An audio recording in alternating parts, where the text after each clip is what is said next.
लेकिन यहाँ वेदव्यास जी तो जानते हैं कि मेरे पुत्र ने काम क्रोध को जीत लिया है, पर यदि मैं समाज से कहता फिरूं कि मेरे बेटे ने काम क्रोध को जीत लिया है तो लोग यही कहेंगे अपने पुत्र की अपने मुख से बड़ाई कर रहे हो। अरे प्रसन्नता की बात तो तब है जब दूसरे कहें अरे वाह तुम्हारा बेटा तो बहुत होनहार है, तुम्हारा बेटा तो बहुत अच्छा है, तुम्हारा बेटा तो बहुत गुणवान है। प्रसन्नता की बात, खुशी की बात तो तब है। तो जनक जी के पास में पुत्र सुखदेव को भेज दिया और जनक जी को एक पत्र लिख दिया वेदव्यास जी ने कि देखो मेरा पुत्र आ रहा है, उसकी परीक्षा ले लेना कि उसने काम को जीता है, क्रोध पर विजय प्राप्त करी है कि नहीं करी। यहाँ से जैसे सुखदेव जी आए, सुखदेव जी जनक जी के बाहर खड़े हुए थे और जनक जी अंदर थे। सैनिकों से कहा जाओ व्यास नंदन सुखदेव जी आए हुए हैं, बताओ जनक जी को। सैनिक दौड़े दौड़े आए, महाराज व्यास नंदन पधारे हुए हैं।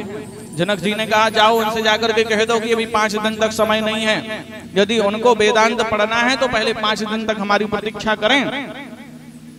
आज कल का कोई व्यक्ति होगा 5 किलोमीटर भी पैदल चलकर आपके घर में आया होता और आपसे दर्शन की याचना करता और आप उसको कह देते सुनो यदि मेरे दर्शन करना है तो 5 दिन बाद आना, अभी टाइम नहीं है और 5 दिन यहीं खड़े रहो।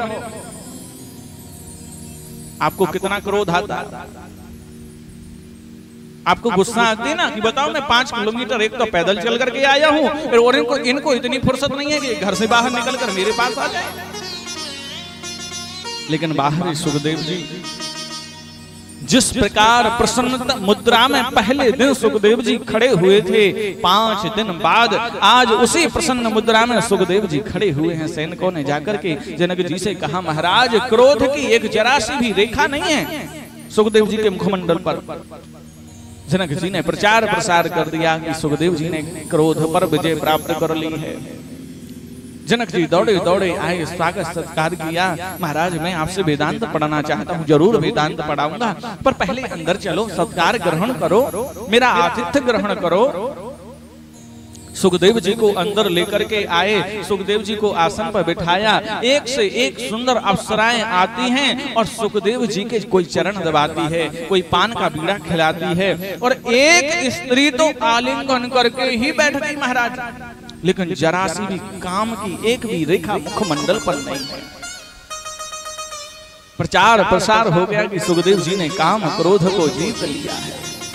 फिर जाकर के अपने पिता से सुखदेव जी ने श्रीमद् भागवत कथा पढ़ी और पढ़ करके जब राजा परीक्षित को 7 दिन में मरने का श्राप लगा तब